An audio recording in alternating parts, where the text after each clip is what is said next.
Good afternoon, everybody, and thank you for joining today's update on COVID-19 in North Carolina. As of today, we've had 889,310 cases, 1,999 new cases reported since yesterday, 1,002 people in the hospital now, and sadly, 11,757 people who've died. We continue to send our prayers to those who've lost loved ones and those who are battling this virus. But our COVID-19 numbers have remained relatively low and stable in recent weeks, and our Secretary of Health and Human Services, Dr. Mandy Cohen, will share more on our improving data in a moment. While our trends look good, we're still keeping a watchful and concerned eye on the more contagious COVID-19 variants we are seeing increasing in our state. Health experts tell us that these variants spread more easily and can even make us sicker. This is another reason why we must keep up our prevention efforts. We still need to wear our masks, take this seriously, and act responsibly. We'll continue emphasizing prevention even as we focus our priority on distributing vaccines in a way that's fast and fair. North Carolina continues to succeed in getting shots off the shelves and into arms. As of this morning, we've administered over 3.4 million doses, and 25.7% of adults 18 and older have had at least one shot, and 16.5% of those adults have been fully vaccinated. That's fast. We're also seeing significant progress with our efforts on equity in vaccine distribution, with an increase in the percentages of vaccines going to people who are Black and Hispanic to get closer to the makeup of our population. And today, the CDC released a report that puts North Carolina in the top 10 states in the nation for equitable vaccine distribution. That's fair. There's still more work to do in reaching underserved communities, but I want to thank providers, community organizations, and others who are helping us expand access to vaccines. Today, we expand vaccine eligibility to even more people. Anyone with a medical condition that puts them at high risk of severe illness is now eligible, as are people in some additional congregate living settings. Other members of Group 4, including other non-frontline essential workers and other people in close group living settings, will be eligible starting April the 7th. And I know people were excited to hear the President's challenge last week that everyone should be eligible to sign up for a vaccine by May 1st. North Carolina will be ready to meet this challenge, thanks to our vaccine team's planning, increased supply we expect to receive, and the hard work of providers administering shots quickly. Last week, I worked with legislative leaders in both parties to pass a law that I signed to get our children in the classroom. We've already seen most schools reopen for in-person instruction, and I'm so grateful for the hard work of our teachers and school support staff who've engaged in remote learning and who are helping students get back into the classroom safely. Please say thank you to these educators when you see them. We'll also hear an update from Emergency Management Chief of Staff Will Ray about some potentially dangerous weather we may experience tomorrow. With more students in the classroom and millions of people receiving vaccines, there is hope on the horizon. But with this virus and its variants that are continuing to spread, it's still too early to let our guard down. We have to keep doing what we know works, wearing a mask and social distancing, even after you've taken a vaccine. Doing these things will help us save lives. Let's keep up the faith and keep up our masks and know that if we do all of these things together, we will get through this. At this time, I'll recognize Dr. Cohen to share an update on our COVID-19 metrics. Dr. Cohen. Thank you, Governor. Good afternoon. As a reminder, we look at a combination of trend metrics to help us make decisions. COVID-like syndromic cases, new cases, positive tests as a percentage of total tests and hospitalizations. So as we dive into the data, this first graph looks at the people who come to the emergency department with COVID-like symptoms. This is our earliest detection mechanism. And you can see when looking at the yellow line, it continues to trend downward and is getting closer to our baseline. This is very good news. Next, we look at new cases. This first graph shows you those trajectory of new cases each day since we had our first case back in March of 2020. Now, looking at the yellow line, you can see that cases have decreased since peaking on January the 10th. Let's zoom in, and this next graph shows us the trajectory of cases since just the middle of January. As you can see, these cases have been declining. However, that downward trend looks like it could be starting to slow down and plateau. We'll need to keep an eye on this, particularly with the new variants of the virus that we are seeing in the state. Next, we look at the percent of tests that are positive. This graph goes back to the middle of January. And looking at that yellow line, the percentage of positive tests has been decreasing.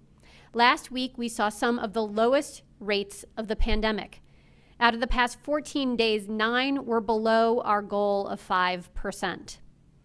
On our next graph, we look at day-over-day hospitalizations, and you can see since mid-January, looking at that yellow line, this trend is decreasing. Hospitalizations are now back to where they were about mid-October. Okay, so overall, here's where we are. Surveillance data is decreasing. It's getting closer to baseline. It gets a green check. North Carolina's trajectory of cases is decreasing. However, cases remain elevated, and with the new COVID variants in the state, we need to keep our guard up. It's also important to note that there is a lot less testing happening, which makes this number harder to interpret in isolation of those other metrics. Remember, if you have symptoms, even if you've been vaccinated, you should get tested. So overall, cases gets a yellow line.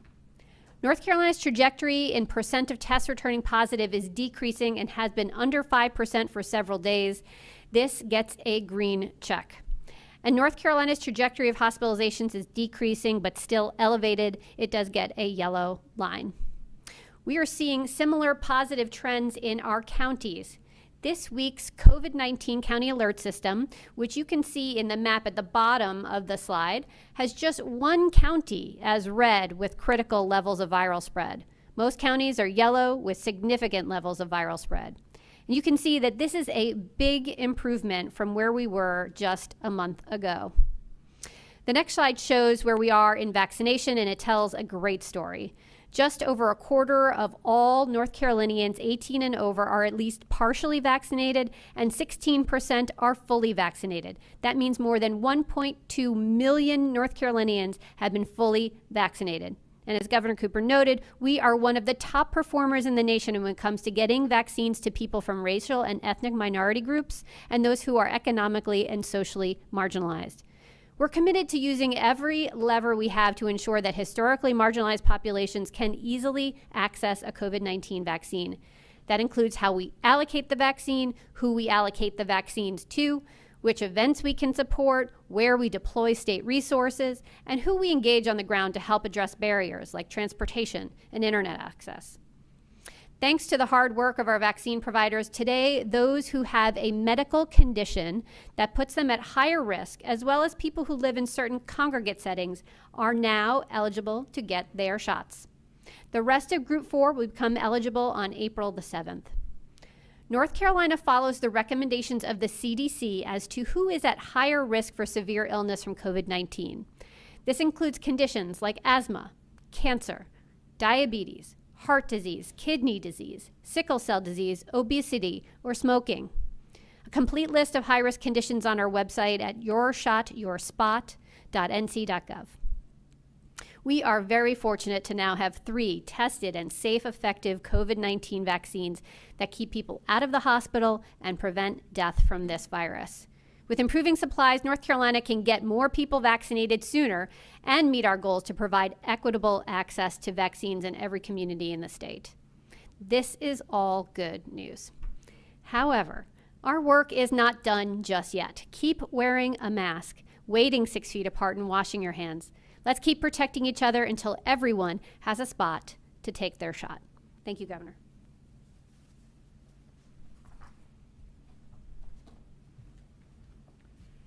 Thank you, Dr. Cohen. I'll now recognize Emergency Management Chief of Staff Will Ray to provide an update on the weather for our state. Will?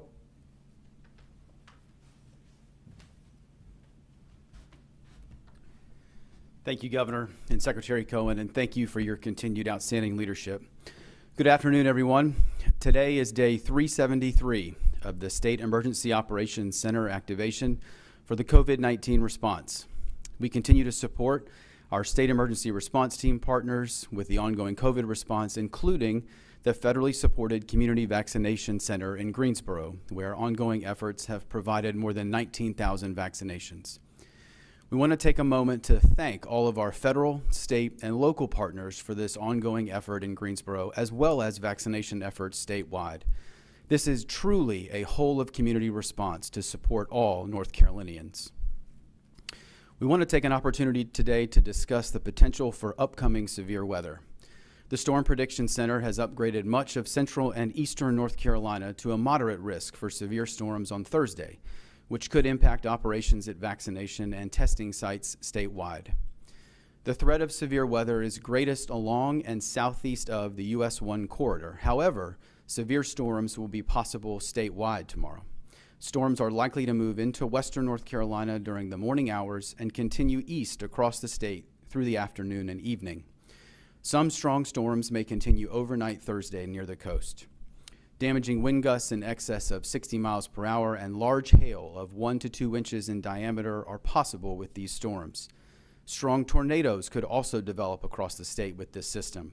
Localized flooding is possible, particularly in southwestern counties tonight through Friday and across areas where severe weather develops Thursday.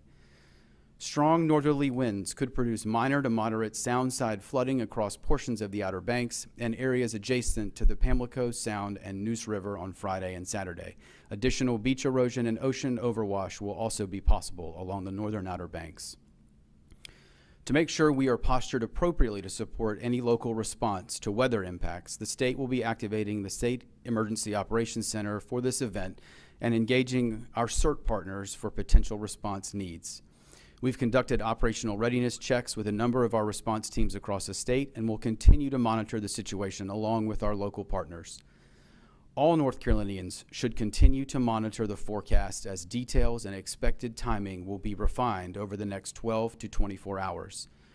With severe weather expected tomorrow, now is the time to make sure you have several ways of receiving emergency alerts and to review where the safest location at home or work is, such as an interior room or closet away from windows if a tornado warning is issued. Please remember to follow all recommended actions from your local public safety officials. If you need additional preparedness information, please visit readync.org. Finally, as we continue to move through the COVID response, as well as any impacts from severe weather tomorrow, please remember to follow the 3 W's: wear, wait, and wash, and to take care of each other. Thank you.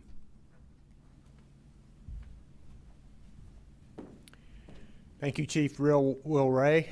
Also with me today is Commissioner of Prisons Todd Ishii. Brian Tipton and Monica McGee are our sign language interpreters. Behind the scenes, Jackie and Jasmine Mativier are our Spanish language interpreters.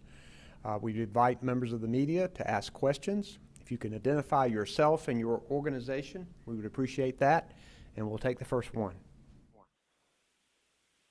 Our first question is from Frances Weller with WECT. Hi, Governor Cooper. It's Frances Weller with WECT in Wilmington, and also greetings to Dr. Cohen. You know, as the push continues to get folks vaccinated, there are those who are simply not going to get the vaccine because, for various reasons, they don't want it.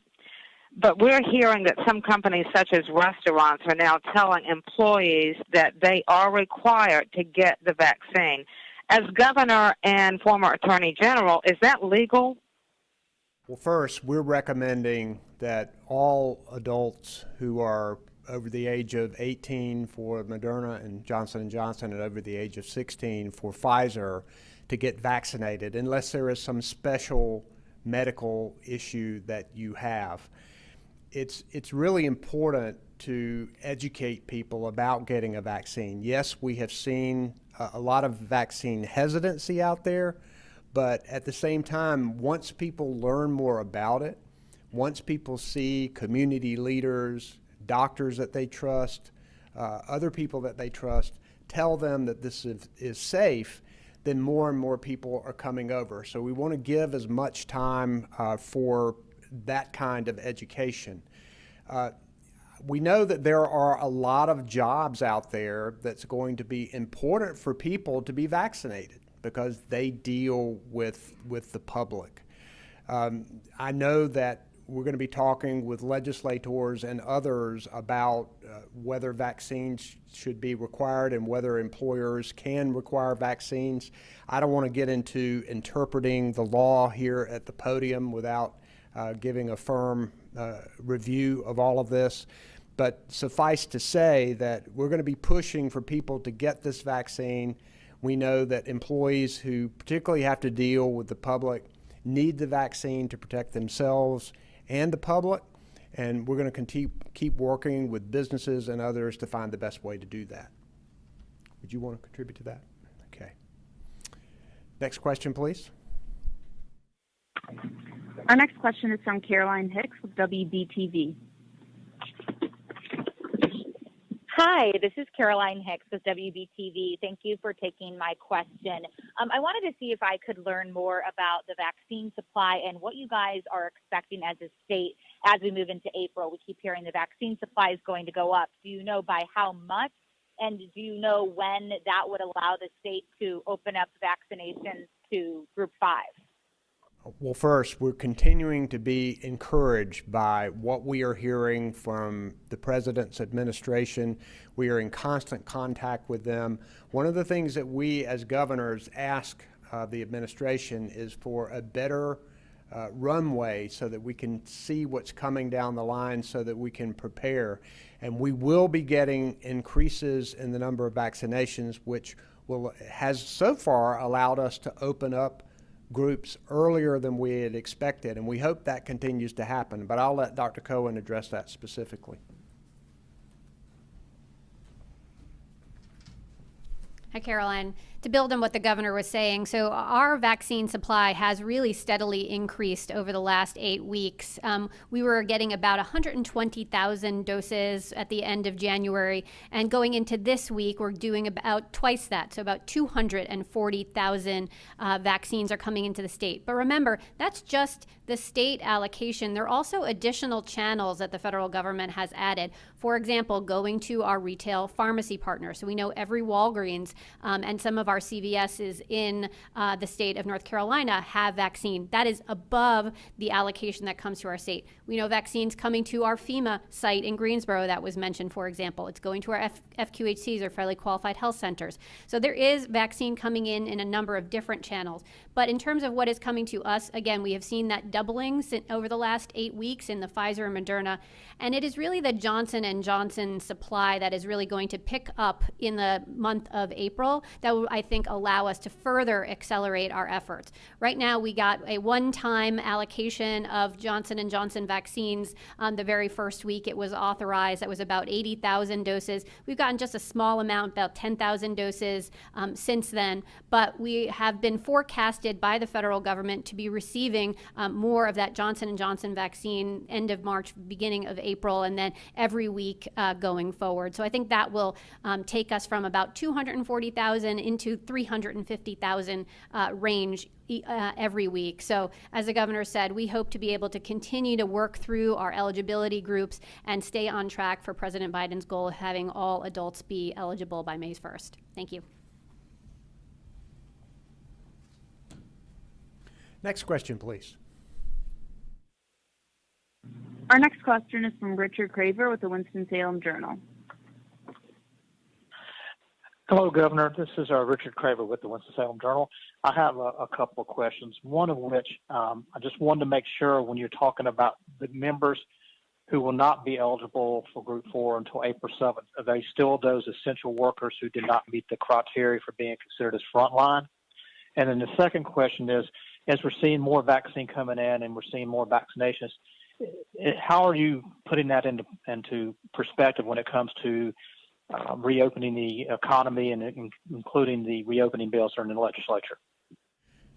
For Group 4 on April 7th, more of the essential non-frontline workers will be eligible, but I'll let Dr. Cohen address that specifically. And we are very hopeful as we look toward the order that ends not this Friday, but next Friday. Our numbers continue to improve. We've said from the get-go that we're going to follow the science and the data. We have been by easing restrictions over the last couple of orders. We hope to do that again this time as we continue to see improvement in our numbers. And you know, more and more people are getting back out and doing things, and that's positive. It's positive for our economy. We just want people to make sure that they are careful and responsible to get vaccinated. The more people we get vaccinated, the better off we're going to be when it comes to looking at these numbers and preventing serious illness and death.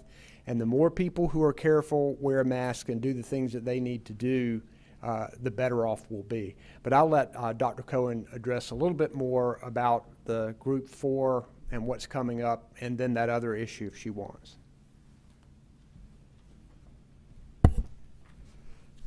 Hi, Richard. So yes, starting today, those in Group 4 who have a medical condition, an underlying medical condition that puts them at higher risk for bad outcomes from COVID, are eligible for vaccine. And I read a long list. It's everything from diabetes and cancer, heart disease, lung disease, to obesity or smoking.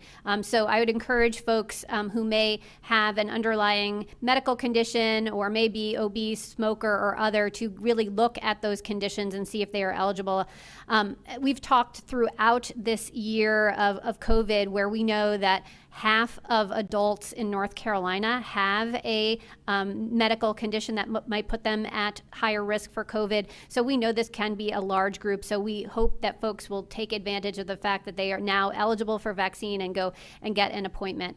On April the 7th, we'll move to the second part of Group 4, which includes additional frontline essential workers. These are potentially those in some of the industries that were already available, but they may be people who can work from home. They would become eligible, and other kinds of essential businesses. Again, you can go to yourshot.nc.gov. You can go through a number of questions, and that they will ask you about your employment, and that will funnel you into the right group to know whether or not you would qualify as the part of Group 4 or whether or not you would be in a Group 5. Thank you.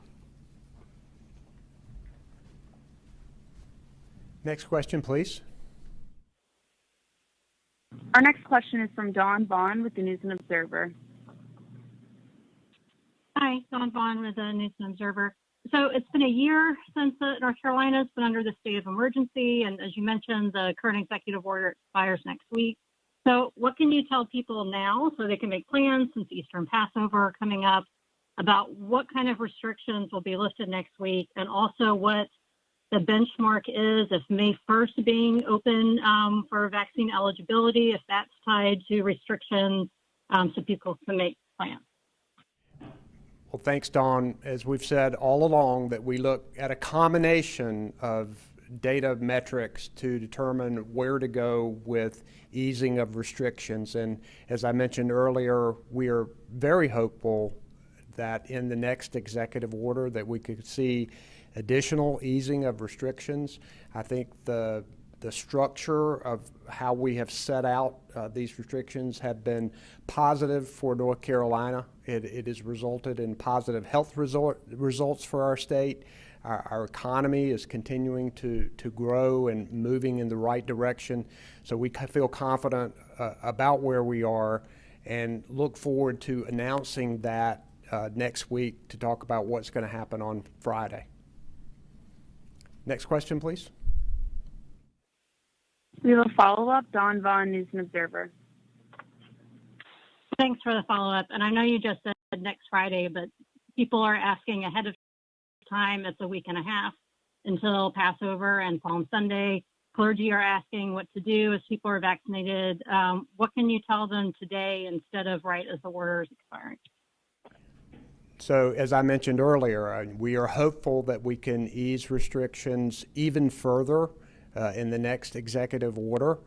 We're going to continue to look at the data the rest of this week and through the weekend and the first of next week.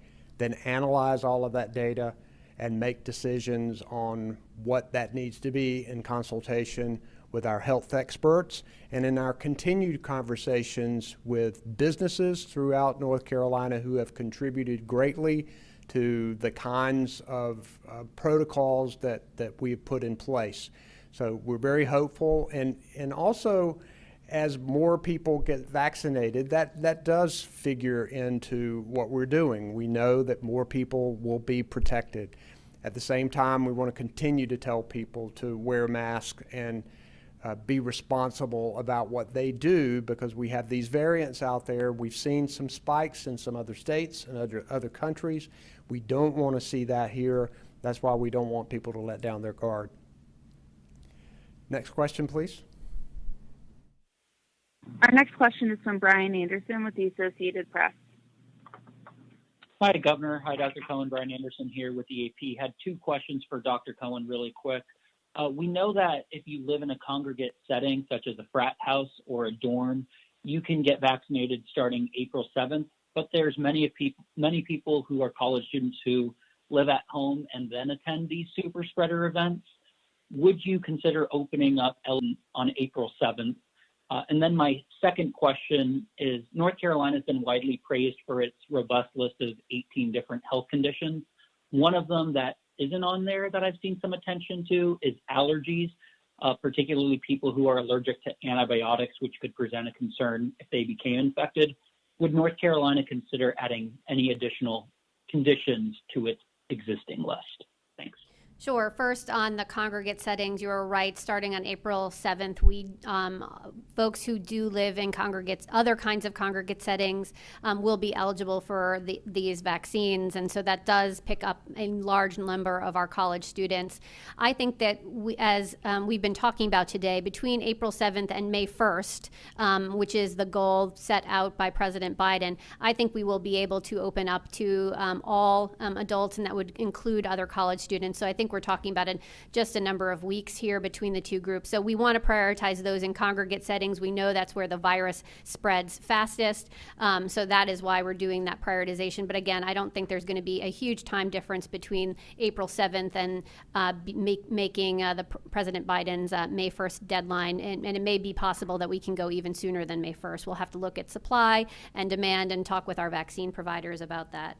And as far as the health conditions, again, we follow the guidance of the Centers for Disease Control. It is their list of health conditions that guide our efforts in terms of understanding which are those that, with allergies, seasonal allergies, or allergies to antibiotics, be someone who is at higher risk from COVID-19. I'm happy to take that back to our clinical team and see if there's anything we need to look at. But we would probably go back to the CDC and see if that is something that they are looking at, if they are going to add that.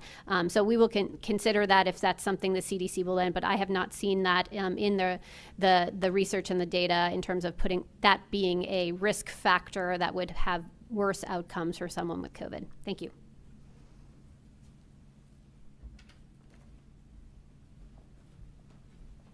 Next question. Our next question is from Reuben Jones with Spectrum News.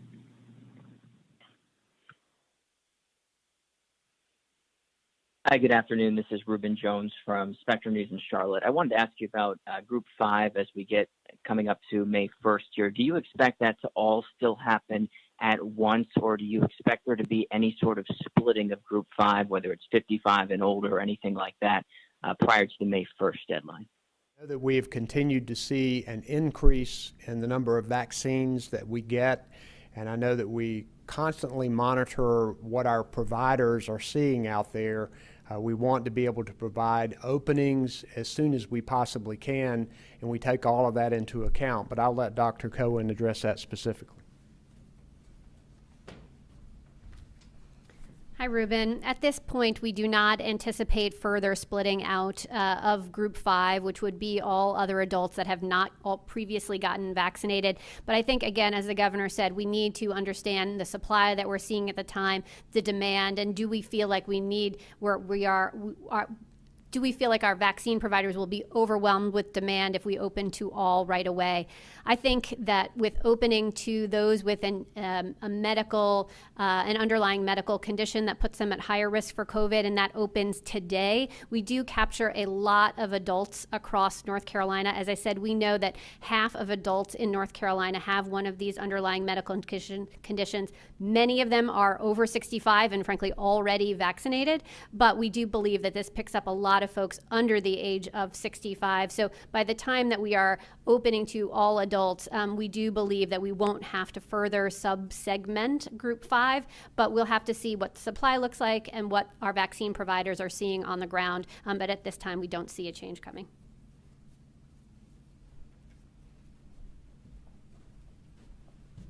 Next question, please. We have a follow-up, Reuben Jones, Spectrum News. Thank you. I think this next question might be best for Secretary Cohen. I was recently spent a lot of time with some members of the indigenous community in North Carolina, and every person I spoke with pretty much was not planning to get the vaccine. As you know, North Carolina has a very large Native American population. I think it's largest state with it, east of Mississippi. I'm wondering if this is something you're coming across, and if there is a plan to, specifically help ease some of that concern that has been with the government from Native Americans for obviously centuries now.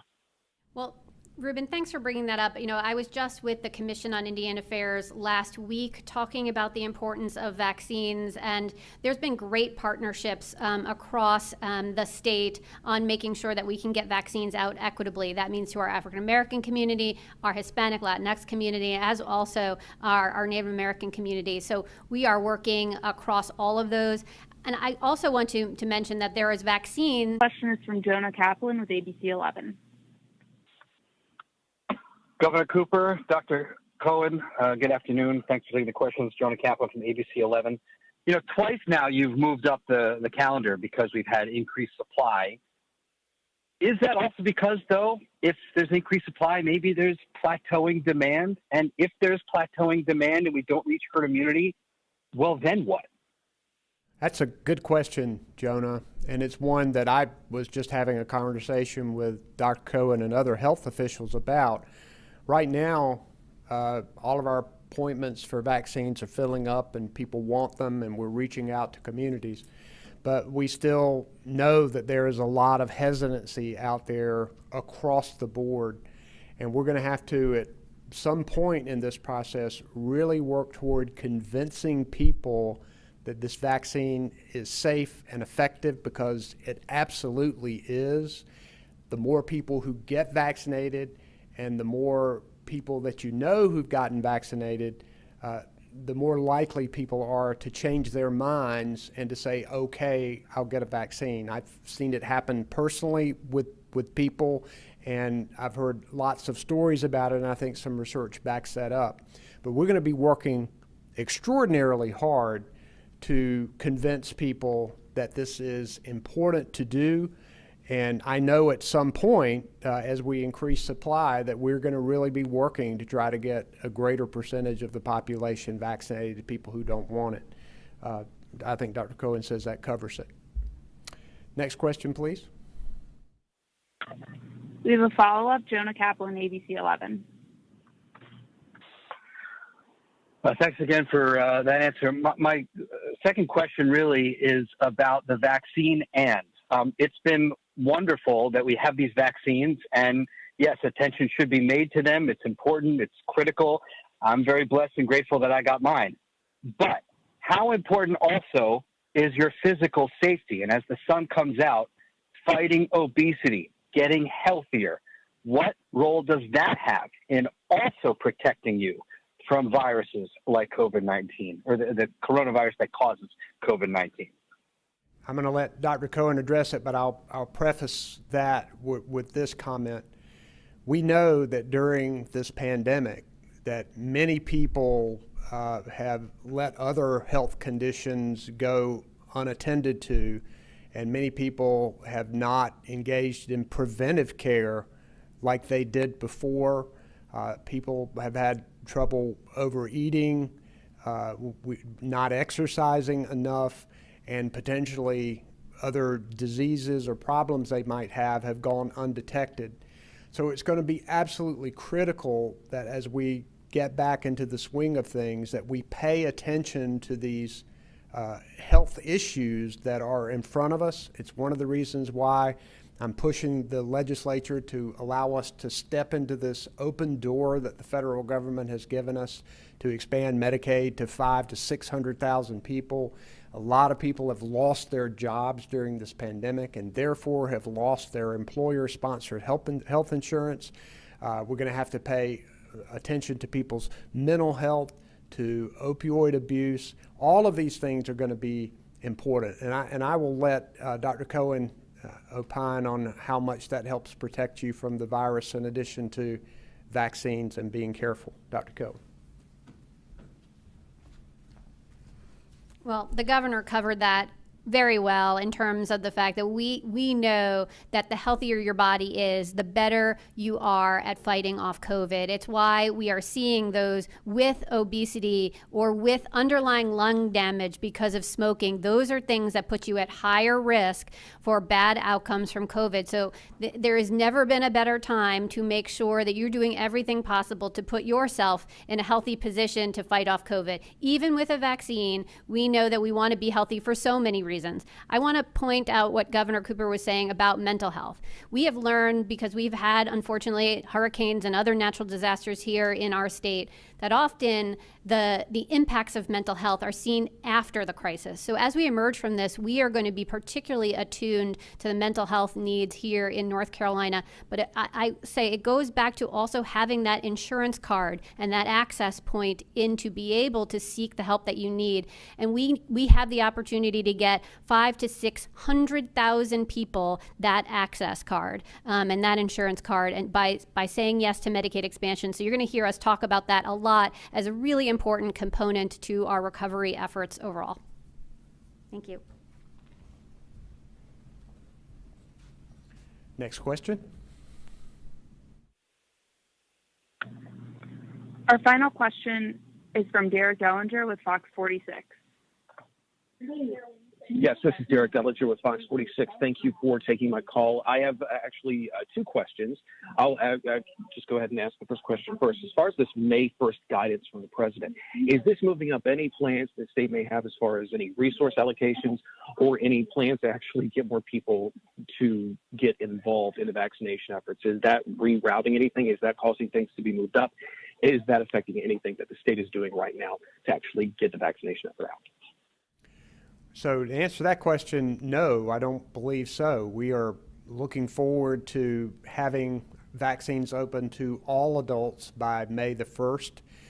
It would be great if we could get there even faster than that, but I think this is a reasonable challenge by the president, and I don't think that there's anything that we're giving up by trying to get there.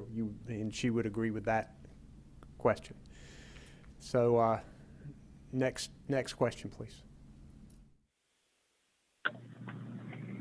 We have a follow-up, Derek Dellinger, Fox 46, for our final question. Yes. There is a perception of a lot of the COVID response over the last year, and this goes back to what Don Vaughn with the News and Observer was asking a little bit ago about the planning out. The short-term planning has been kind of the big theme of the last year or so. It's week by week or a couple of weeks out or a few weeks out. Are we at a point right now where long-term planning on the COVID response it can become the norm, or is it going to be becoming the norm very shortly as far as the forecasting and that the state has been doing? Absolutely, and as you saw, the last executive order was for a month period, and we're already planning our pandemic recovery, how we're going to help the businesses that have been hurt the worst by this. We're getting so much response from businesses all over the world about being very interested in coming to North Carolina or expanding their number of jobs here. So I feel very positive and confident about where we are. The more people we can get vaccinated, the less we can worry about this virus, and the more the time that we can spend on getting our children educated, getting people trained for good paying jobs, making sure everybody's covered with health insurance, making sure we get high-speed internet access. all across our state, making investments in capital. I'm looking forward to presenting my proposed budget to the General Assembly, hopefully sometime next week, to let them know specifically what we have been thinking. I've had some early preliminary discussions with the General Assembly there. So yes, we are making long-term plans on recovery from this virus. Our data looks really good at this point. We still need to keep up our guard and keep our mask on and be responsible and get people vaccinated. But I believe that we can emerge from this pandemic even stronger than we were before if we continue along this path. Thank you guys so much for being with us, and stay safe out there.